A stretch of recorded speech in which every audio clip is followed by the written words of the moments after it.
I'd like to talk about some of the beginning vocabulary for talking about lithic analysis. Stone tools are something that nearly every archaeologist will have to deal with. If you can recognize a flake, for example, you can recognize that you're standing on top of a site. So wherever appropriate stone is available around the world, humans made stone tools, and they've made them for 99% of human history. Stone obviously is very durable, and therefore one of the most likely artifacts to be found at a site that has appropriate stone nearby. Archaeologists divide the way that people make stone tools into two basic classes. The flake stone industry, in which tools are made by flintknapping, and in flintknapping you knock off predictable flakes. And this is how the earliest stone tools were made. In flintknapping, you hit the edge of a rock and knock off a partial Herzian cone whose shape you can predict. The piece that comes off is called a flake, and it has at least two of the following characteristics, and we'll come back to this picture. But at the top, on the left, you see a point of percussion, also called a striking platform, a bulb of percussion, perhaps an aurelier scar, ripples, termination. We have lots of terminology for flakes, and again, especially as we get into talking about flakes, we'll talk more about those. The second type of way that people made stone tools, or basic way of making stone tools, is what archaeologists call the ground stone industry. And in this, stones are shaped by pecking and grinding, or polishing one stone with another. We will not be talking about this in this course further than just pointing out that stone tools are made this way, and instead we'll be concentrating on the flake stone industry. But here's a link if you would like to go learn more about the ground stone industry. It's possible to flintknap rocks that have a homogeneous structure that is both elastic and brittle, and when you hit the rock, you can form conchoidal fractures. This chart on the left shows you some of the types of materials that can be flintknapped, going from soft at the top to tough at the bottom. I think it's funny to see that ice, some hard candy, and some cold asphalts are at the top of the list. Now sometimes coarser cherts, like you see at the bottom of the list, were not the best for flintknapping, and so you would heat treat the material. In heat treating, you heat up the rock, the raw material, before you flintknap to 500 to 600 degrees for 5 or 6 hours. Doing so chemically changes the rock and makes it easier to flintknap. However, it also makes it more brittle. So you've made it kind of a choice that, yeah, I want this to be easier to flintknap, and I'm willing that it's going to break sooner. This is a picture of some of the raw materials found at sites in South Carolina. Quartzite on the right is a local material. Coastal plain chert is found down around the Savannah River, and rhyolite comes mostly from south central North Carolina, but some of it may have been found here in South Carolina also. Now, the raw materials may be obtained from a quarry. A quarry is a place where you obtain lithic raw materials. A quarry could be an outcrop or a stone cliff, as you see in these photos. And on the left, we have limestone and chert. And chert, both of these are sedimentary rocks, and chert occurs either in tabular form or in nodules embedded within limestone. But sometimes people also dug holes in the ground to quarry rock. Now, if you pick up raw material from a stream bed, obviously rocks that had fallen into a creek from a quarry area or from a cliff and rolled downstream, we don't call that collecting from a quarry. You've simply gone to the creek and picked up cobbles or pebbles. But especially some of these rounded rocks, when they're small, are best suited for bipolar reduction, which we'll talk about later. Now, the type of raw material is important to an archaeologist. Is the rock local in origin, or is it exotic, meaning not local? Raw material may have a cortex, as pictured here. It's a natural outer rind that's not suitable for flintknapping, and you need to remove it. Frequently, most frequently, you would remove it at the quarry and take away only the usable rock. These are pictures of chert with limestone cortex. Cortex should not be confused with patination. And patination is an outer layer that forms naturally through time from exposure. On the left, you see some chert cobbles with patination. When you break it, you can see the actual chert on the inside and the patination layer that is formed on the outside. On the right, you see a rhyolite point. And it looks like a fake point because it looks very soft. And rhyolite does patinate very badly. Were you to break that open, you would see the actual darker gray color of the rhyolite on the inside. But this outside layer forms through time after the point was discarded on the ground. Rocks that form conchoidal fractures can be flintknapped. When you strike the rock, shock waves ripple through and form a cone of percussion called a Herzian cone that forms at 120 degrees. You've perhaps seen this when a BB has hit a plate glass window. This cone pops out. Now, how is that useful for flintknapping? I mean, who needs a little small cone? Well, in flintknapping, you hit the edge of the rock and form a partial cone. Part of the cone goes out into the air and part of it runs through the rock, knocking off a predictable flake.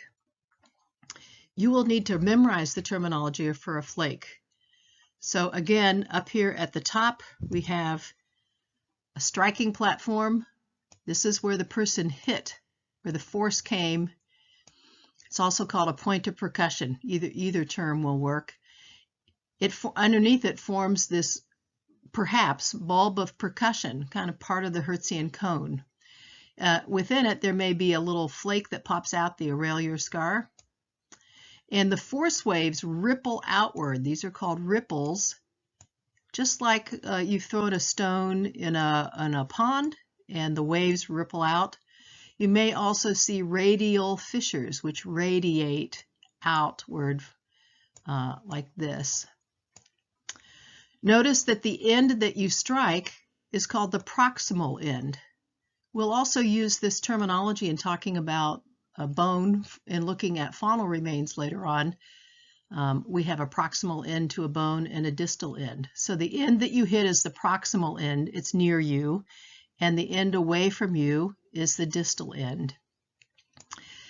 The dorsal surface is the outside of the original rock. So this was what the outside of the original rock looked like. You can see that it had some cortex here. This is all cortex. You struck it up here, and it came off, and the inside is called the ventral. So how do you remember dorsal versus ventral? Well, if you've ever seen a dog's fur go up on its back, that's the dorsal guard hairs. And ventral fins on a fish. So ventral is inside, dorsal is outside. So again, note that radial fissures radiate out, whereas ripples are like ripples in a pond.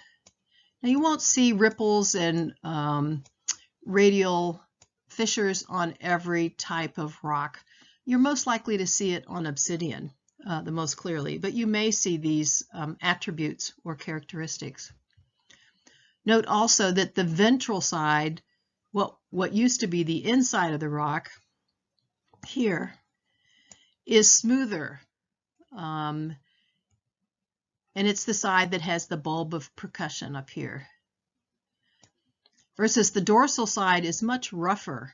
It may have previous flake scars, like this has one here, it has one here, it has one here, it's got some little ones here. Or it may have cortex, like this. So it's a much rougher side to the flake. We've named the different forms of termination, or how the shock wave exited the stone or flake. I think usually you are aiming to have an acute end, or a feather end that's acute. It's very thin. However, sometimes you hit imperfections in the rock, or the force wave isn't strong enough, and you end up with a hinge which is rounded on the end. It'll be like this. Not a very good drawing. versus a step, which is abruptly squared. Lots of beginners in flaking end up with step fractures. Or you might even have a plunging fracture, which is illustrated in your text on figure 2.8. It's where the flake comes down and goes around the other side of the rock. I expect to spend more time talking about flakes later, when we talk more about reduction sequences and debitage analysis. A core is a piece of rock from which you knock off at least 3 flakes. Some tools are made from the core, and these can be called core tools. Some tools are made from the flakes, that is, the flakes are further shaped into a shape, and some flakes are used unaltered as tools. What does Andrzejewski call these categories? He doesn't use these terms, core tools or flake tools. See the text, page 12. A blade is a particular type of flake that has roughly parallel edges, is at least twice as long as it is wide, and has at least one ridge running the length of the dorsal surface. This one has 2 ridges. So remember, the dorsal was originally on the outside of the rock surface. The ventral is the inside. Blades are removed from prepared cores. That is, a core that is shaped specifically to make blades. So if you find a prepared core, you know that someone was making blades. And if you find a blade, you know that someone first made a prepared core. So blades are not made accidentally. They are made only if you specifically set up rock in order to knock off flakes in this shape. I like this illustration a lot. On the right, it shows a rock that is in the process of being set up to become a blade core. On the left, here's a sequence. So here's a prepared blade core, and it shows you on the top the striking platforms. So it shows you that first they're going to hit this one, then they're going to move over to the next ridge and hit that one, then they're going to hit that one, then they're going to hit that one. So in other words, once you've set up the prepared core, you can very quickly, in less than a second, knock off a blade, and you can just go bam, bam, bam right around and just keep knocking off blades. And the blades are going to look very similar to each other, although as the core gets smaller, the blades will get smaller. So that's basically what this shows, is after you've taken off this outer layer, it's going to look like this. Then you're going to come back and hit that.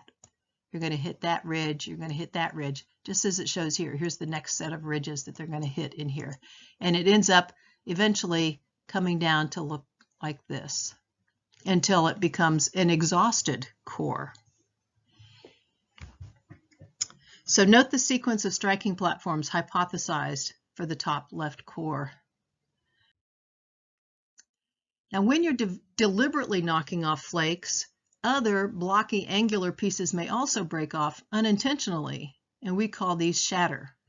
So flakes, which are deliberately knocked off predictable pieces, and shatter, unpredictable pieces, together are debitage. These are the pieces knocked off a rock when flintknapping, and they all have very sharp edges to them. In looking at this illustration, I think I can see a core. Can you see one? That looks like a core, because look, in fact, it looks like a prepared core. There's a number of blade-shaped flakes coming off of it. I can see a flake over here. Can you see the striking platform where it was hit? Which side is facing up? It looks to me like the ventral side is facing up, and here's the striking platform. It was hit here. This is the bulb of percussion. It's coming down to what might be a very nice feather termination. It's difficult to tell. So looking through this pile of rocks, you may see other ones that are simply squared off pieces that are shatter, unintentionally broken off, and pieces that are deliberately flakes, and even some cores. So when you find debitage, you found evidence of someone flintknapping or deliberately shaping stone. and frequently right there where they were doing it. You might even find the debitage in kind of an arc. You can imagine where here's where the person sat, and here's where the flakes came out in a semicircle around them. A person who makes flake stone tools is a flint napper. See the separate presentation on flint knapping. For now, it's enough to say that the flint napper is not randomly knocking one rock against another, but can predictably knock off exactly what that person wants. Retouch is when we flake by pressure to remove small, steep flakes. And here this is illustrated with these pictures of these small, steep flakes coming off this side.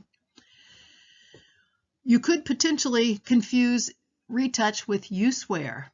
And in use wear, you're not deliberately knocking off flakes, you're simply using a flake, and in using it, the material you're using it against knocks off little flakes. So use wear is tiny flakes removed from the edge by using the piece of stone. So how do you tell the two apart?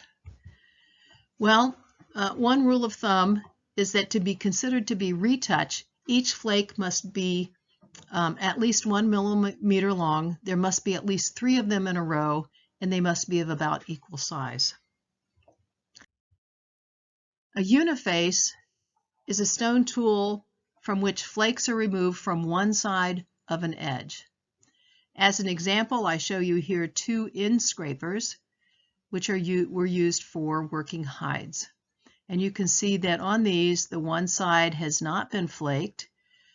They hit this side and the flakes came off this way, like this. This is exactly how archaeologists sharpen their trowel. They sharpen only one side.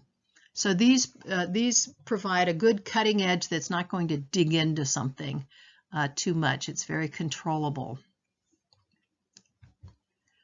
However, note that a required part to this definition is of an edge. So if I ask you, please define uniface, and you say, oh, it's a stone from which flakes are removed from one side, that will be a wrong answer. Why? Because a tool may be unifacial on one edge and yet bifacial on another edge. So you must say it's flakes removed from one side of an edge. Whereas on a biface, flakes are removed from both sides of an edge. Points, of course, are usually bifacial. Drills are bifacial. And when you look at the side of this edge in profile, you can note this very wavy look to it that you get because of the flakes taken off on alternating sides. We'll be covering lots more vocabulary that is more specific to the concepts that we began with today. So what happens if your only flintknappable stone is available in rounded cobbles or in pebbles? You don't have an edge you can flintknap. Well, actually with the cobble, you can break it like these tested cobbles. So you could whap the cobble against some other rock and break off and give yourself something that has an edge that you can flintknap. But if it's very small, instead, you would do what's called bipolar reduction. So if you have a pebble, you would place a stone down called an anvil, place your pebble on it, and then hit the top of the pebble very hard, and hopefully it would split open. With this method of reduction, shapes are not predictable, and you have both a hard hammer, you have the pebble, and you have the anvil. The result is non-predictable pieces, unlike in flintknapping, but lots of sharp edges. And generally this is done with material that is small in size. You'll see a 3-part presentation on bipolar reduction from Dr. Joanna Casey on our Blackboard site. Flakes can be removed to make formal tools which have recurring combinations of attributes and can be classified into types. Amazingly to me, when I first heard this concept, I was puzzled. But now I think I understand it, that it's mobile people, like the Paleo-Indians, who are most likely to make and use formal tools.